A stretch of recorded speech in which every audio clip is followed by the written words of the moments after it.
So good morning guys. तो चलिए start करते हैं आज के यानी कि 3 अगस्त के इंपॉर्टेंट करंट अफेयर्स को। और आज का सबसे इंपॉर्टेंट प्रश्न ये रहा आपके सामने, कॉमनवेल्थ गेम्स। तो कॉमनवेल्थ गेम्स से जो भी इंपॉर्टेंट प्रश्न है वो इसी क्वेश्चन में मैं आपको मैक्सिमम कवर करवा दूंगा।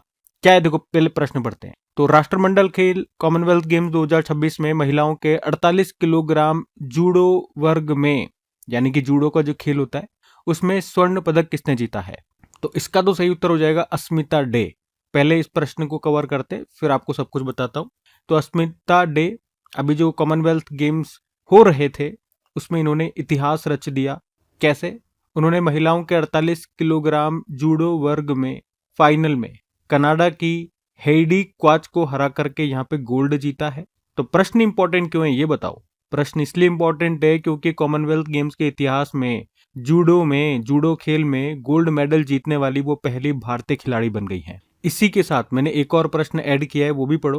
भारतीय जूडो खिलाड़ी हैं हर्ष सिंह, ये भी जूडो के ही प्लेयर है। और अभी पुरुषों की 60 किलोग्राम कैटेगरी में जूडो खेल में ही गोल्ड मेडल उन्होंने जीता है। और जूडो खेल में कॉमनवेल्थ गेम्स में जूडो खेल में गोल्ड जीतने वाले वो पहले भारतीय पुरुष खिलाड़ी बन गए हैं। यहाँ पे उन्होंने फाइनल में ऑस्ट्रेलिया के जोशुआ को हराया। मतलब एक ही दिन में भारत ने जूडो खेल में 2 गोल्ड मेडल जीते।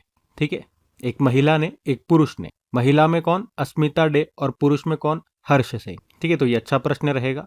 अब बात करते हैं कॉमनवेल्थ गेम्स की। देखो, कॉमनवेल्थ गेम्स 2026 में 23वां संस्करण था। 23 जुलाई को शुरू हुआ था, 2 अगस्त को ये समाप्त हो गया, यानी कि कल ये समाप्त हो गया। कहां पर चल रहे थे? ग्लासगो, स्कॉटलैंड में। स्कॉटलैंड का एक शहर है ग्लासगो, वहां पे। और ग्लासगो दूसरी बार इन खेलों की मेजबानी कर रहा था। इससे पहले 2014 में भी यहाँ पे हुए थे। शुभंकर क्या है मैस्कॉट? फिनी। फिनी एक यूनिकॉर्न है। यूनिकॉर्न मतलब क्या होता है? घोड़ा जिसके माथे पे सर है, सॉरी, माथे पे सिंह है। तो स्कॉटलैंड का राष्ट्रीय पशु भी है ये फिनी, और यही इसका शुभंकर रखा गया। फिर हमने पढ़ा था कि इस खेलों के जो उद्घाटन समारोह में जो भारतीय ध्वजवाहक फ्लैग बियरर थे वो कौन रहे? तो मीराबाई चानू और लवलीना बोरगोहेन। मीराबाई चानू वेटलिफ्टर है, लवलीना बोरगोहेन बॉक्सर है। ये तो बेसिक बातें हो गई, हम कई बार पढ़ चुके। अब जो कल हुआ, मैंने आपको कहा था जब ये एंड हो जाएंगे तो सारी बातें बताऊंगा। तो जब ये कल एंड हुआ तो एंड में हमने देखा कि अब भारत ने टोटल कितने मेडल जीते। तो भारत ने यहाँ पे 13 गोल्ड जीते हैं, 17 सिल्वर जीते हैं और 9 ब्रोंज मेडल जीते हैं, यानी कि टोटल 39 मेडल जीते। मेडल टैली में आते हैं तो भारत कौन से स्थान पे रहा? भारत 39 मेडल्स के साथ चौथे स्थान पर है मेडल टैली में। इस खेल में अगर बात करें, भारत की ओर से 122 खिलाड़ियों ने हिस्सा लिया था, जिसमें से 39 ने मेडल जीते हैं और उनमें भी 13 ने गोल्ड जीते हैं। भारत चौथे स्थान पर रहा मेडल टैली में। इतनी बातें क्लियर है। अब इस शीट में देखो, बहुत चीजें आपको क्लियर होगी। पहले तो यहाँ पे हम देखेंगे जो 13 गोल्ड आए वो कौन कौन लेकर के आए, उनके संबंध किन खेल से है। उससे पहले यहाँ पे आप ये मेडल टैली देख सकते हो। अगर बात करें भारत चौथे स्थान पर रहा, ये हमने देख लिया। पहले स्थान पे कौन रहा? पहले स्थान पे ऑस्ट्रेलिया रहा है।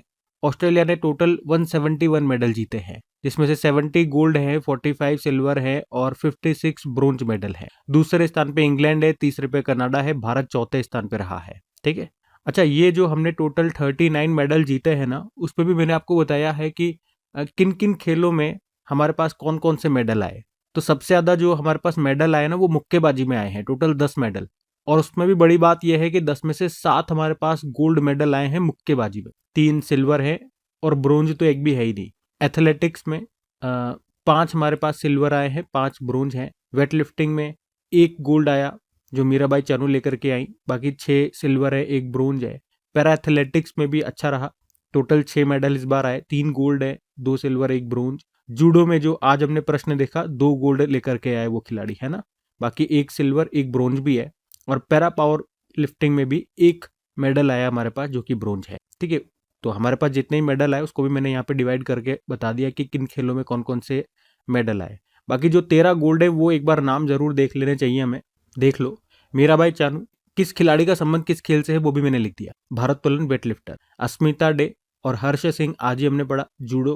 प्रीति पवार मुक्केबाजी, जैस्मिन लंबोरिया मुक्केबाजी, साक्षी चौधरी मुक्केबाजी यानी कि बॉक्सर है, प्रिया घंगास मुक्केबाजी में, अरुंधति चौधरी मुक्केबाजी, सचिन सिवाच मुक्केबाजी, क्योंकि मुक्केबाजी में सबसे ज्यादा 7 गोल्ड है हमारे पास, तो अंकुश पंगाल मुक्केबाजी। बाकी शर्मिला धनकर पैरा एथलेटिक्स और Dilip Gavit para athletics, Soman Rana para athletics. इस तरह से 13 गोल्ड हमारे पास आए। ठीक है, तो मीराबाई चानू ये लगातार तीसरी बार कॉमनवेल्थ गेम्स में उनका गोल्ड मेडल है, मतलब उनके करियर में आप कह सकते हो गोल्डन हैट्रिक उन्होंने लगाई। जूडो में आज हमने प्रश्न पढ़ी ली, कॉमनवेल्थ गेम्स में जूडो खेल में पहला जो गोल्ड लेकर के आई हैं, पहला गोल्ड लेकर के आई हैं कौन भारतीय हैं, वो अस्मिता डे। और जूडो में ही गोल्ड लाने वाले कॉमनवेल्थ गेम्स में पहले भारतीय पुरुष खिलाड़ी बने हर्ष सिंह। गुलवीर सिंह की बात करें तो एक ही कॉमनवेल्थ गेम्स में 2 व्यक्तिगत पदक जीतने वाले वो पहले भारतीय ट्रैक एंड फील्ड खिलाड़ी बन गए हैं।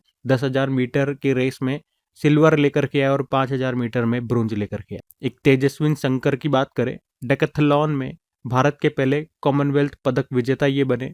और नीरज चोपड़ा जो आप जानते हो जेवलिन थ्रोवर है, भाला फेंक से इनका संबंध है, उसमें इन्होंने सिल्वर जीता है। ठीक है, बाकी अगर हम बात करते हैं कॉमनवेल्थ गेम्स की, देखो ये तो मैं आपको अभी बताऊंगा भी सही कि भारत ने पहली बार कॉमनवेल्थ गेम्स में कब हिस्सा लिया था, कॉमनवेल्थ गेम्स कब चालू हुए थे, ये भी स्टैटिक बताऊंगा। तो भारत ने हिस्सा लिया था 1934 में। ठीक है, लेकिन अब तक का जो हमारा सबसे अच्छा परफॉर्मेंस रहा है ना, वो 2010 वाला है, जिसको हमने ही होस्ट किया था। वहां पे हम 101 मेडल लेकर के आए थे। और इस बार जितने हमने टोटल मेडल जीते हैं ना, उस वक्त तो हमारे पास उतने गोल्ड ही थे, 39 गोल्ड थे, और मेडल टैली में हम दूसरे स्थान पे रहे थे। पिछले वाला की अगर बात करेंगे, 22वां संस्करण 2022 में हुआ था, वहां पे टोटल हमारे पास 61 मेडल थे और उसमें भी हम चौथे स्थान पे रहे थे। इस बार भी हम चौथे स्थान पे ही हैं वैसे। तो अब कुछ स्टैटिक देख लेते हैं। कॉमनवेल्थ गेम्स पहली बार 1930 में हुए थे। ये कहाँ पे हुए थे? कनाडा के हैमिल्टन में हुए। और शुरुआत में इसका नाम ब्रिटिश एम्पायर गेम्स हुआ था। फिर 1978 में इसका नाम कॉमनवेल्थ गेम्स रखा गया था। हर 4 साल में होते हैं। भारत ने पहली बार 1934 में हिस्सा लिया था। अब बात करें कॉमनवेल्थ गेम्स में जो हमारा पहला मेडल है वो कौन लेकर के आए थे, कब लेकर के आए थे? 1934 में ही लेकर के आए थे। कौन? पहलवान राशिद अनवर। और वो कौन सा पदक था? वो ब्रोंज मेडल था जो लेकर के आए थे। वहीं अगर कॉमनवेल्थ गेम्स में बात करें, गोल्ड हमारे पास कौन लेकर के आए थे और कब लेकर के आए थे? तो पहले भारतीय पुरुष खिलाड़ी थे जो गोल्ड लेकर के आए थे, मिल्खा सिंह 1958 में। पहली भारतीय महिला में पूछोगे कि गोल्ड कौन लेकर के आई थी कॉमनवेल्थ गेम्स में, तो रूपा उन्नीकृष्णन 1998 में। भारत कितनी बार होस्ट कर चुका है अगर ये आप जानना चाहोगे तो एक बार हमने इसको होस्ट किया, जो पहली बार हमने किया था 2010 में, 19वां संस्करण था नई दिल्ली में, तब हमने इसको होस्ट किया था और वही अब तक का हमारा सबसे बेस्ट परफॉर्मेंस रहा। अब दूसरी बार हम इसको होस्ट करने जा रहे हैं 2030 में। अगले वाले जो होंगे वो कहाँ पे होंगे? अहमदाबाद में हो। और इसकी खास बात क्या है कि ये इसका 100वां संस्करण, मतलब 100 साल, सॉरी मेरे को यूं बोलना चाहिए कि इसकी खास बात ये होगी कि कॉमनवेल्थ गेम्स को 100 साल हो जाएंगे, क्योंकि 1930 में ये शुरू हुआ था। अब 100 सालों के बाद यानी कि 2030 में ये कहाँ पे हो रहा है? भारत में हो रहा है। ठीक है, तो वो भी एक थोड़ा सा पॉइंट देख सकते हो कि वो इंपॉर्टेंट रहेगा। तो कॉमनवेल्थ गेम्स, इस प्रश्न में मैंने जो भी इंपॉर्टेंट पार्ट थे वो सब कवर करने की कोशिश की है। उम्मीद करूंगा आपको अच्छा लगा होगा प्रश्न, और यहाँ से ही बहुत सारे इंपॉर्टेंट प्रश्न आपके निकलेंगे एग्जाम में। और वैसे तो अगर टॉपिक को आप लंबा करना चाहो जबरदस्ती, एक अलग से टॉपिक बना करके, और वैसे तो आप टॉपिक को जितना जबरदस्ती लंबा करना चाहो आप कर सकते हो। पुरस्कार इतना मिला, उसको इतना पुरस्कार मिला, वो अलग बात है। लेकिन जो कम समय में ज़्यादा से ज़्यादा महत्वपूर्ण जानकारी, इंपॉर्टेंट जानकारी एग्जाम पॉइंट ऑफ व्यू से जो मैंने आपको दी है वो यही है। ठीक है, अभी अगला प्रश्न देख। फिर अगले में पूछ रहे हैं, अभी हाल ही में लद्दाख प्रशासन ने कितने धरोहर स्थलों को संरक्षित स्मारक घोषित किया? तो आंसर होगा 23। तो अभी लद्दाख प्रशासन ने 23 ऐतिहासिक और सांस्कृतिक स्थलों को संरक्षित स्मारक, प्रोटेक्टेड मॉन्यूमेंट्स के रूप में घोषित किया है। तो अब इन स्थलों की कानूनी रूप से सुरक्षा की जाएगी ताकि इन्हें नुकसान न पहुंचे और आने वाली पीढ़ियों के लिए इन्हें सुरक्षित रखा जा सके। अच्छा, संरक्षित स्मारक मतलब क्या हो गया? तो संरक्षित स्मारक वे जगह होती हैं जो इतिहास, संस्कृति, धर्म या पुरातत्व की दृष्टि से बहुत इंपॉर्टेंट होती है। तो सरकार ऐसे स्थानों को विशेष कानून के तहत सुरक्षा देती है, जिससे वहां पे अवैध निर्माण नहीं हो सके, अतिक्रमण नहीं किया जा सके, बिना अनुमति कोई बदलाव नहीं किया जा सके। सरकार इनकी मरम्मत और संरक्षण करती है। तो लद्दाख के इन 23 संरक्षित स्थलों में क्या क्या शामिल है? मतलब कई प्रकार के ऐतिहासिक स्थल हैं। जैसे कुछ एक मैं आपको बताऊं तो शैल चित्र हो गए। शैल चित्र यानी कि चट्टानों पर बनी प्राचीन नक्काशियां। बौद्ध मठ हो गए, किले हो गए, महल हो गए, प्राचीन गुफाएं हो गई, शिलालेख हो गए। ठीक है, ये सब इसके अंदर आ गए। अच्छा, अब एक होमवर्क प्रश्न आपको दे रहा हूं। अभी कुछ दिन पहले ही हमने पढ़ा था, वैसे आप सबको पता है, फिर भी मैं आपसे जानना चाहूंगा कि अभी भारत में जो latest UNESCO world heritage site बनी है वो कौन सी है और कौन से नंबर की है, बस इतना बताओ। बाकी यहाँ पे तो लद्दाख की बात हो रही है, तो ये रहा मैप में लद्दाख। कैपिटल लेह भी है, कारगिल भी है, लेफ्टिनेंट गवर्नर विनय कुमार सक्सेना। कुछ फेस्टिवल्स देखें तो Losar festival, Spituk Gustor festival, Hemis festival, nomadic festival, Zanskar महोत्सव, हेमिस गोम्पा महोत्सव, दोस्मोचे महोत्सव। भारत का पहला डार्क नाइट स्काई रिजर्व कहाँ बनेगा? लद्दाख के हेनले में। दुनिया का सबसे ऊंचा लड़ाकू हवाई अड्डा बनेगा लद्दाख के न्योमा क्षेत्र में। यहाँ पे जो 5 नए जिले बनेंगे उनके नाम है जांस्कर, द्रास, शाम, नुब्रा और चांगथांग। उसके अलावा कुछ और प्रश्न मैं आपको यहाँ से रिवाइज कर रहा हूँ। तो खुबानी ब्लॉसम फेस्टिवल भी मनाया जाता है यहाँ। भारत का पहला 3D प्रिंटेड सैन्य बंकर ये बनाया गया था लद्दाख में, IIT हैदराबाद ने बनाया था। और राष्ट्रपति जी ने अध्यादेश के माध्यम से लद्दाख में कितनी भाषाओं को आधिकारिक भाषा के रूप में नामित किया? तो आंसर होगा 5। वो है अंग्रेजी, हिंदी, उर्दू, भूटी और पुर्गी। उसके अलावा पूर्ण कार्यात्मक साक्षरता का दर्जा हासिल करने वाला भारत का पहला यूनियन टेरिटरी ये लद्दाख है। और भारत का पहला कमर्शियल हाइड्रोजन बस को लॉन्च किया गया था लेह लद्दाख में। इसरो ने कहाँ पर होप मिशन सेटअप को स्थापित किया था? तो लद्दाख के तसोकर घाटी में। और लद्दाख का पहला वनस्पति उद्यान कहाँ पे बनाया जा रहा है? शोक गांव में। भारत ने गलवान लद्दाख में दुनिया के सबसे ऊंचे युद्ध स्मारक का उद्घाटन किया था। और अभी लद्दाख के लेह जिले में सिंधु नदी ग्रीन कॉरिडोर परियोजना भी शुरू हुई। इसरो ने गगनयान मिशन के तहत मिशन मित्र कहाँ पर शुरू किया था? लेह लद्दाख में ही। और प्रोजेक्ट हिम सरोवर ये लद्दाख के लेह और कारगिल में शुरू हुआ था। भारत के पहले जियोथर्मल पावर प्लांट को बनाया जाएगा कहाँ पर? पूगा घाटी में, जो कि लद्दाख में है। इसकी कैपेसिटी होगी 1 मेगावाट। ONGC बना रहा है। भारत का पहला मॉडल बॉर्डर विलेज किस स्थान पर विकसित किया जा रहा है? तो चुमुरू गांव पूर्वी लद्दाख में। ठीक है, तो लद्दाख से ये इंपॉर्टेंट प्रश्न करंट अफेयर्स के हमने रिवाइज करे, ध्यान में रखना। अगला प्रश्न देखते हैं। फिर अगले में पूछ रहे हैं, हाल ही में विश्व स्तनपान सप्ताह 2026 ये मनाया जा रहा है, कब से कब तक? तो आंसर हो जाएगा 1 से लेकर 7 अगस्त तक। तो विश्व स्तनपान सप्ताह 2026 हर साल ये 1 से लेकर 7 अगस्त तक मनाया जाता है। उद्देश्य है लोगों को ये बताना कि माँ का दूध नवजात शिशु के लिए सबसे अच्छा और सबसे सुरक्षित, सबसे पौष्टिक भोजन होता है। थीम भी रखी है, जीवन की स्थायी शुरुआत के लिए स्तनपान जो कारगर है उसे मजबूत करें, यानी कि breast feeding for sustainable starts and life strengthen what works. इस थीम का मतलब बता दूं कि जो उपाय पहले से बच्चों और माताओं के स्वास्थ्य के लिए अच्छे परिणाम दे रहे हैं उन्हें और मजबूत बनाया जाए ताकि अधिक से अधिक बच्चे स्तनपान का लाभ उठा सकें। ठीक है, तो इसमें सिर्फ इतना ही आपको ध्यान रखना है, कब से कब तक मना रहे हैं और थीम क्या है ये ध्यान रखो बस। ठीक है, अगला प्रश्न देखते हैं। फिर अगले में पूछ रहे हैं कि हर साल 1 अगस्त को WWW दिवस, WWW डे, ये कब मनाया जाता है? अच्छा, कब मनाया जाता है ये नहीं पूछ रहे, 1 अगस्त को मनाया जाता है वो तो बता दिया। पूछ रहे हैं WWW मतलब होता है वर्ल्ड वाइड वेब, इसके संस्थापक कौन थे? तो सही उत्तर हो जाएगा टिम बर्नर-ली। तो हर साल 1 अगस्त को ये हम वर्ल्ड वाइड वेब डे के रूप में मनाते हैं और ये दिन वर्ल्ड वाइड वेब की खोज की याद में मनाया जाता है। वर्ल्ड वाइड वेब की खोज टिम बर्नर-ली ने 1989 में की थी। तो लोगों को इंटरनेट के सुरक्षित और सही उपयोग के प्रति जागरूक करने और डिजिटल एजुकेशन, ऑनलाइन कम्युनिकेशन और इंफॉर्मेशन शेयरिंग को बढ़ावा देने के लिए ये दिन मनाया जाता है। तो है क्या WWW वर्ल्ड वाइड वेब?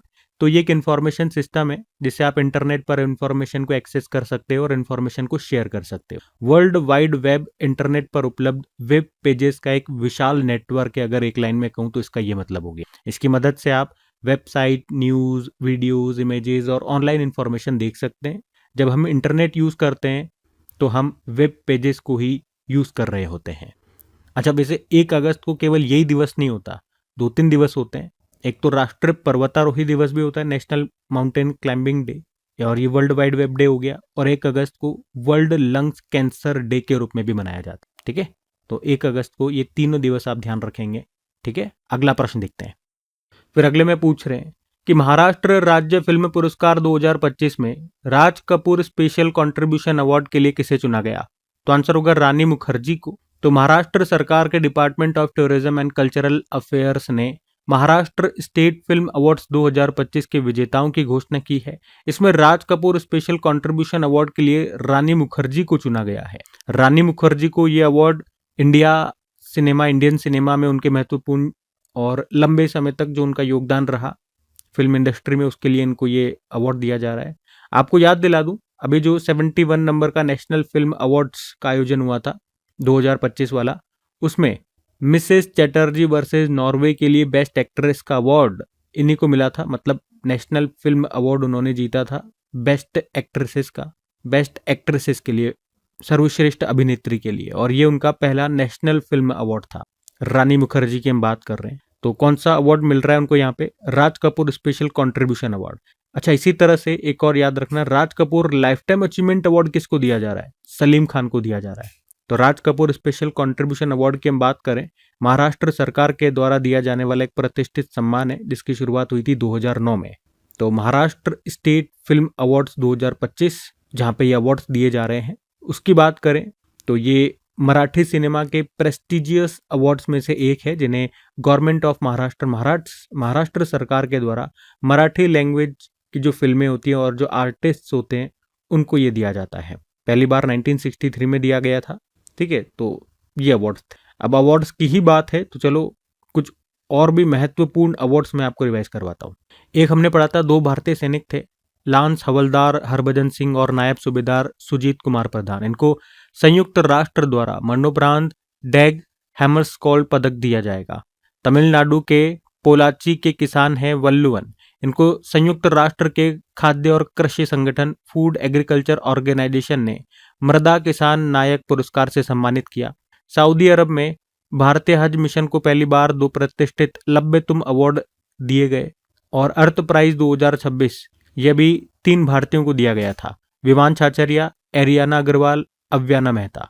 क्यों? क्योंकि उन्होंने प्लास्टिक नाम से एक नई तकनीक बनाई थी। प्रिंसेस ऑफ ऑस्ट्रेलियस स्पोर्ट्स अवार्ड 2026 से सम्मानित होने वाले पहले व्यक्तिगत फुटबॉल खिलाड़ी कौन बने? तो लियोनेल मेसी। और रूस ग्रैंड सैंड मास्टर कप 2026 से सम्मानित होने वाले पहले भारतीय सैंड आर्टिस्ट बने सुदर्शन पटनायक, ये उड़ीसा से बिलोंग करते हैं।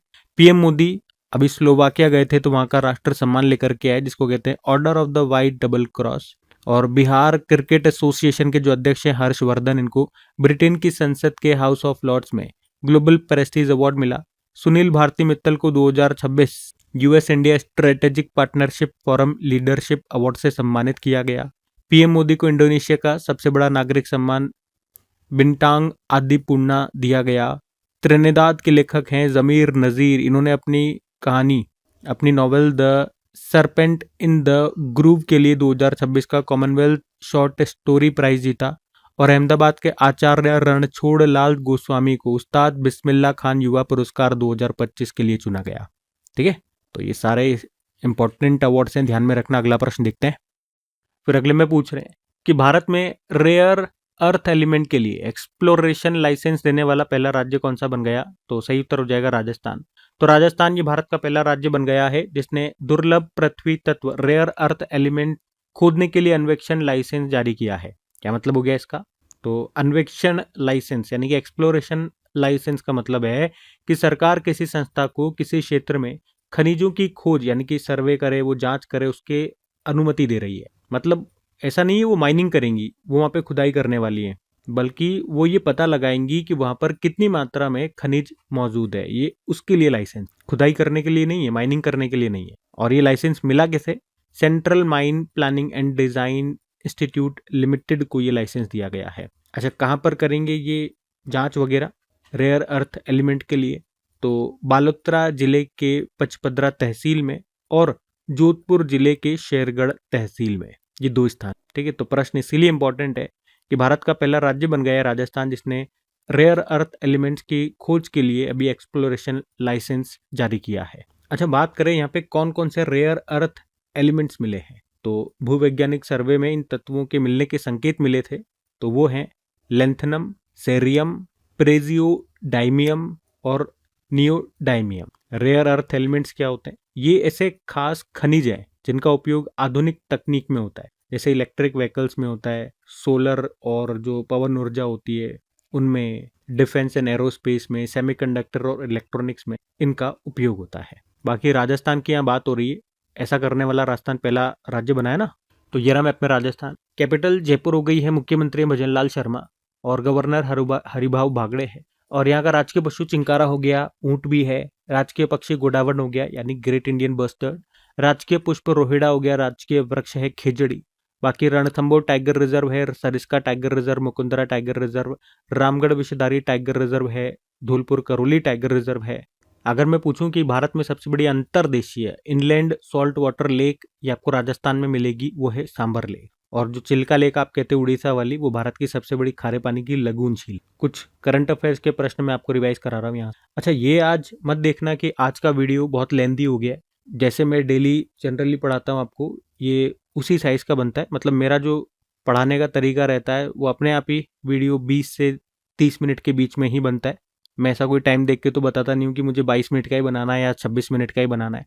वो न्यूज़ के ऊपर डिपेंड करता है। या मेरे साथ ऐसा भी नहीं है मैं दूसरों की तरह बीच में फालतू ज्ञान दे रहा हूँ, फालतू बातें कर रहा हूँ, हंसी मजाक कर रहा हूँ, डायलॉग बाजी कर रहा हूँ। मेरा काम है जो करंट अफेयर्स आपको पढ़ाने हैं वो पढ़ाए, बाकी सेशन खत्म। लेकिन आज का जो पहला प्रश्न था उसमें हमारा थोड़ा समय ज़्यादा लग गया, और वो भी मैंने उतना ही समय लिया जितना लगना चाहिए था, तो उसकी वजह से थोड़ा लेंदी आपको लगेगा। बाकी ऐसा कुछ भी नहीं है। बाकी देखो, रिवाइज करते हैं राजस्थान के कुछ इंपॉर्टेंट करंट अफेयर्स। हमने पढ़ा था लंदन की एक प्रसिद्ध मैगजीन है टाइम आउट, इसने दुनिया के 20 सबसे बेहतरीन कला और संस्कृति वाले शहरों की सूची जारी की थी, और इस सूची में भारत से केवल जयपुर को ही जगह मिली थी। जयपुर को इस सूची में 18वें स्थान पर रखा था। थेवा कला राजस्थान के प्रतापगढ़ की लगभग 400 साल पुरानी पारंपरिक हस्तकला है। और ये न्यूज़ में क्यों थी? क्योंकि जब प्रधानमंत्री नरेंद्र मोदी स्लोवाकिया गए थे ना, तो उन्होंने वहाँ के राष्ट्रपति पीटर पेलेग्रिनी को थेवा डिजाइन वाले कल्फिंग यानी कि एक तरह के आभूषण उपहार में दिए थे। इस कला को 2014 में ऑलरेडी जीआई टैग मिल चुका है, थेवा कला। ये थोड़ा सा ध्यान रखना, खासतौर पे राजस्थान वाले बच्चे। उसके अलावा 29 नंबर का राष्ट्रीय ई गवर्नेंस सम्मेलन यह भी हुआ जयपुर राजस्थान में। और प्रधानमंत्री नरेंद्र मोदी ने राजस्थान के बालोतरा जिले के पचपदरा में ही HPCL राजस्थान रिफाइनरी लिमिटेड का उद्घाटन भी किया था। आज जो हमने एक स्थान पढ़ा है उसमें यही है, पचपदरा तहसील, बालोतरा जिला। तो एक ही स्थान से 2 प्रश्न हो गए आप। उसके अलावा टाइम आउट ने 2026 में दुनिया के सबसे खुशहाल शहरों की सूची जारी की थी। उसमें इस जयपुर को दुनिया के टॉप 10 हैप्पीएस्ट सिटीज में शामिल किया था। वैसे इस सूची में ये 6ठे स्थान पे है। टॉप पर इंग्लैंड का बाथ है। और राजस्थान के अभी जोधपुर की पारंपरिक मोजड़ियों को, जूतियों को जीआई टैग भी दिया गया। और ये भी याद रखना कि भारत ने पहली बार अभी राजस्थान के जोधपुर में अंतर्राष्ट्रीय टाइप 1 मधुमेह शिखर सम्मेलन की मेजबानी भी की। ठीक है, तो ये सब पॉइंट्स ध्यान में रखना। अगला प्रश्न देखते हैं। फिर अगले में पूछ रहे हैं, अभी हाल ही में किस पारंपरिक कला को जीआई टैग मिला है? तो सही उत्तर होगा पिथौरा चित्रकला को। तो गुजरात की पारंपरिक पिथौरा चित्रकला है जिसको अभी जीआई टैग दिया गया है।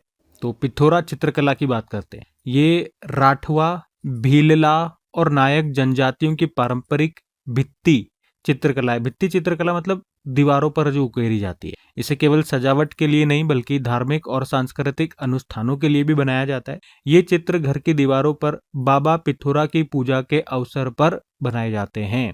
माना जाता है बाबा पिथौरा सुख, शांति, स्वास्थ्य और समृद्धि के प्रदाता है। अच्छा, इन चित्रों में मुख्य रूप से क्या क्या चीजें उकेरी जाती है? जैसे घोड़े का चित्र सबसे महत्वपूर्ण प्रतीक माना जाता है। चांद, सूरज, जनजातीय जो देवी देवता हैं वो, पशु पक्षी, पेड़ पौधे, खेती और ग्रामीण जीवन, रोजमर्रा की जो गतिविधियां हैं, वो सब चीजें इसमें उकेरी जाती। इसी को कहते हैं पिथौरा चित्रकला। ये गुजरात की है और अभी इसी को जीआई टैग मिला है, इसलिए ये न्यूज में है, तो आप इसको थोड़ा ध्यान में रखेंगे। जीआई की बात करें, ज्योग्राफिकल इंडिकेशन टैग एक्ट है 1999 का, लागू हुआ था 2003 में। पहली बार दिया गया था 2004-5 में दार्जिलिंग टी, पश्चिम बंगाल को। और ये 10 सालों के लिए वैलिड रहता है। किसी भी प्रोडक्ट को अगर जीआई टैग देते हैं तो 10 सालों के लिए वैलिड रहता है। एक पॉइंट ये याद रखना, भारत सरकार का लक्ष्य है 2030 तक 10,000 उत्पादों को जीआई टैग देना। ठीक है, ये भी डेटा याद रखना। बाकी ये गुजरात की है पिथौरा चित्रकला, तो ये रहा मैप में गुजरात। कैपिटल गांधीनगर हो गई, मुख्यमंत्री भूपेंद्र पटेल, गवर्नर आचार्य देवव्रत है, राजकीय पक्षी ग्रेटर फ्लेमिंगो हो गया, पशु है एशियाई शेर, वृक्ष है बरगद का, पुष्प है गेंदा, नृत्य हो गया गरबा और डांडिया, वंसड़ा नेशनल पार्क है, Gir national park, blackbuck national park, marine national park, Sardar Sarovar बांधे नर्मदा नदी पर, उकाई बांधे ताप्ती नदी पर, कडाना बांधे माही नदी पर और दांतीवाड़ा बांधे बनास नदी। ठीक है, आज के लिए इतना ही रखते हैं गुजरात हम। अभी अगला प्रश्न देखते हैं। फिर अगला प्रश्न देखो, अच्छा प्रश्न है कि अभी प्रधानमंत्री नरेंद्र मोदी अल्लूरी सीताराम राजू अंतरराष्ट्रीय हवाई अड्डे का उद्घाटन, तो पूछ रहे हैं ये हवाई अड्डा कहां पर है?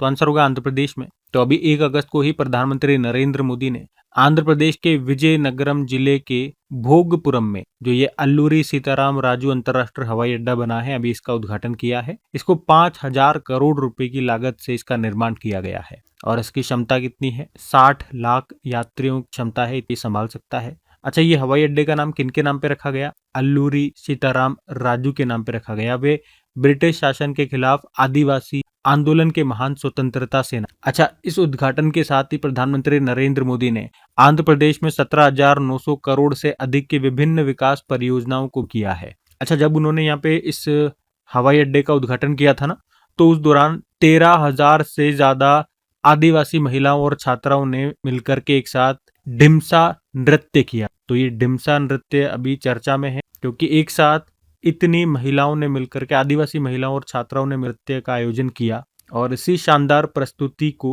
अभी गिनीज वर्ल्ड रिकॉर्ड्स में सबसे बड़े डिम्सा नृत्य प्रदर्शन के रूप में भी दर्ज कर लिया। ठीक है, तो डिम्सा नृत्य भी थोड़ा सा आप ध्यान रखना, ऐसे भी प्रश्न आ सकता है क्योंकि छुपे जो प्रश्न होते हैं वो ऐसे ही। तो डिम्सा नृत्य की थोड़ी सी चर्चा कर लें। डिम्सा ये आंध्र प्रदेश का एक प्रसिद्ध आदिवासी लोक नृत्य है और मुख्य रूप से जानना चाहो तो विशाखापत्तनम, अराकू घाटी और पूर्वी घाट के आदिवासी क्षेत्रों में इसको किया जाता है। वैसे इसकी शुरुआत उड़ीसा के कोरापुट जिले से मानी जाती है, लेकिन आज ये आंध्र प्रदेश के आदिवासी संस्कृति की पहचान बन। डिम्सा का मतलब होता है पैरों की थाप या कदमों की। मतलब इस नृत्य में क्या होता है, सभी लोग एक साथ लय और ताल में कदम मिलाकर। तो डिम्सा नृत्य का संबंध किस, ऐसे ही प्रश्न आएगा। अभी मैंने आपको कहां से इसका संबंध है, आंध्र प्रदेश आंसर। ठीक है, अब एयरपोर्ट का उद्घाटन किया ना मोदी जी ने, तो कुछ एयरपोर्ट से संबंधित प्रश्न में आपको, अगर आपसे पूछे कि अयोध्या एयरपोर्ट का नाम बदल के क्या किया गया था, महर्षि वाल्मीकि। मोपा एयरपोर्ट जो गोवा में है उसको अब मनोहर पारिकर एयरपोर्ट के नाम से। वीर सावरकर एयरपोर्ट या अंडमान निकोबार में आपको,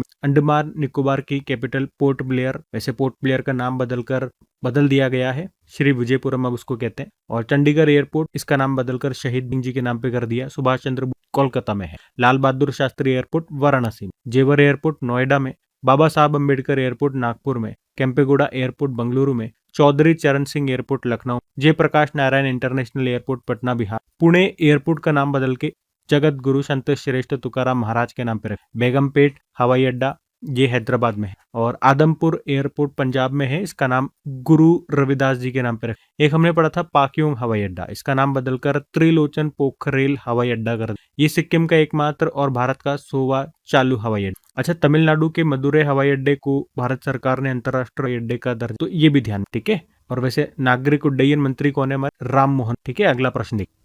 फिर अगले में पूछ रहे हैं, जूलॉजिकल सर्वे ऑफ इंडिया के द्वारा तैयार भारत की पहली लेपिडोप्टेरा की सूची के अनुसार देश में तितलियां और पतंगे की कुल कितनी प्रजातियां दर्ज की गई है? तो आंसर होगा 13,703। तो अभी जूलॉजिकल सर्वे ऑफ इंडिया ने भारत में मिलने वाली तितलियों और पतंगों की पहली पूरी और आधिकारिक सूची अभी तैयार कर ली है। मतलब इस सूची को तैयार करने में इनको 12 साल से ज्यादा का समय लगा है। तो इस सूची में कुछ महत्वपूर्ण बातें मैं आपको बता देता हूं। जैसे इस सूची में क्या क्या है, तो एक तो आप याद रखो कि इस सूची में 13,703 प्रजातियों को शामिल किया गया और भारत में मिलने वाली तितलियों और पतंगों की प्रजातियां दुनिया में जितनी भी ज्ञात प्रजातियां हैं उनका लगभग 8.25% है। तो ये उपलब्धि महत्वपूर्ण क्यों है हमारे लिए? एक तो हमने कहा कि अभी तक भारत में तितलियों और पतंगों का कोई भी पूरा और सही रिकॉर्ड नहीं था, ऑफिशियल रिकॉर्ड नहीं था, लेकिन अब हुआ है। तो अब सभी जानकारियां एक ही जगह पर हमारे पास उपलब्ध होगी। वैज्ञानिकों को नई प्रजातियों को पहचान करने में आसानी होगी। जैव विविधता के संरक्षण की बेहतर योजना बनाई जा सकेगी। जलवायु परिवर्तन का इन जीवों पर क्या क्या असर पड़ रहा है, ये सब स्टडी करना आसान होगा। बाकी जूलॉजिकल सर्वे ऑफ इंडिया की बात करें तो भारत सरकार के ministry of environment, forest and climate change के अंतर्गत एक प्रमुख वैज्ञानिक संस्थान है जो क्या काम करता है, भारत के जीव जंतुओं का सर्वे, क्लासिफिकेशन और कंजर्वेशन का ये काम करता है, जिसकी स्थापना होती 1916 में, हेडक्वार्टर कोलकाता पश्चिम बंगाल। और डायरेक्टर कौन है? डॉक्टर धृति बनर्जी। ठीक है, तो इतना ही ध्यान रखना। अगला प्रश्न देखते हैं। फिर अगले में पूछ रहे हैं, Pandit Deendayal Upadhyay telecom excellence award 2025 अभी किन 2 ऑर्गेनाइजेशंस को दिया गया? तो सही उत्तर होगा अमांत्या टेक्नोलॉजी प्राइवेट लिमिटेड और फिनारा टेक्नोलॉजी। तो पंडित दीनदयाल उपाध्याय दूरसंचार उत्कृष्टता पुरस्कार 2025 की हम बात कर रहे हैं। ये टेलीकॉम के क्षेत्र में बेहतरीन काम करने वाली कंपनियों और संस्थाओं को दिया जाता है। और अभी हमारे जो कम्युनिकेशन मिनिस्टर हैं, संचार मंत्री हैं ज्योतिरादित्य सिंधिया, उन्होंने ही अभी ये पुरस्कार प्रदान किए। तो इस बार अमंत्या टेक्नोलॉजीज प्राइवेट लिमिटेड और फिनाराका को दूरसंचार तकनीक में उनके उत्कृष्ट योगदान के लिए ये सम्मान दिया गया है।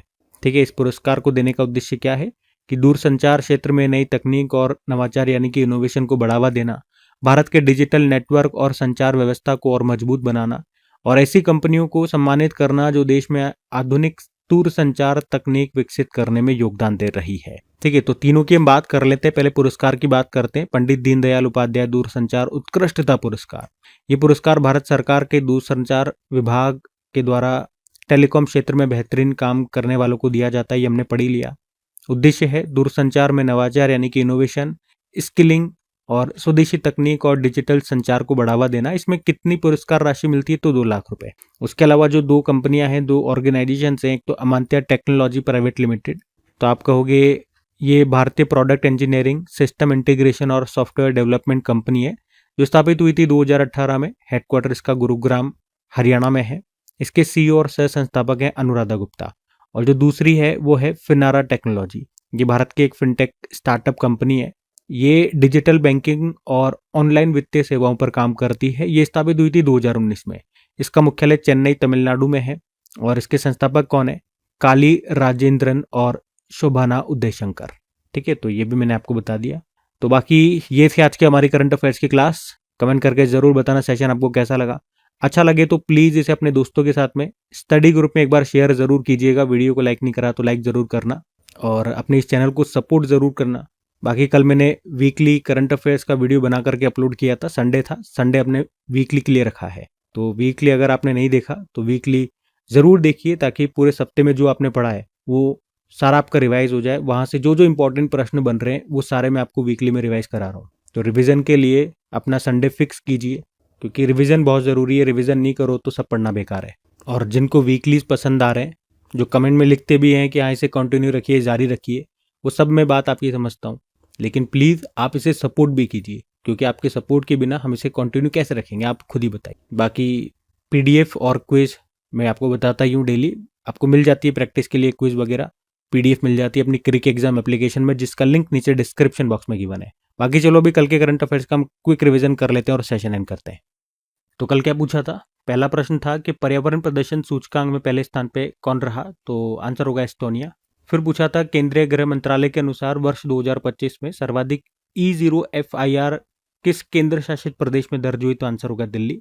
फिर पूछा कि 7वें anti submarine warfare shallow watercraft जहाज को लॉन्च किया गया, नाम क्या है? INS मछलीपट्टनम। फिर पूछा था कि वर्ष 2025 में इंडिया मोबाइल कांग्रेस का भी कौन सा संस्करण होगा? तो आंसर होगा 10वां संस्करण होगा। फिर पूछा कि कॉम्पिटेटिव फाउंडेशन की report India's next growth frontier के अनुसार 2023 में भारत की वैश्विक रैंक क्या है? तो आंसर होगा 57। और भारत का पहला समर्पित सैन्य चिकित्सा विभाग कहाँ पर शुरू किया गया? तो आंसर हो जाएगा लखनऊ में। फिर पूछा विश्व मानव तस्करी विरोध दिवस आपने मनाया कब? 30 जुलाई को मनाया।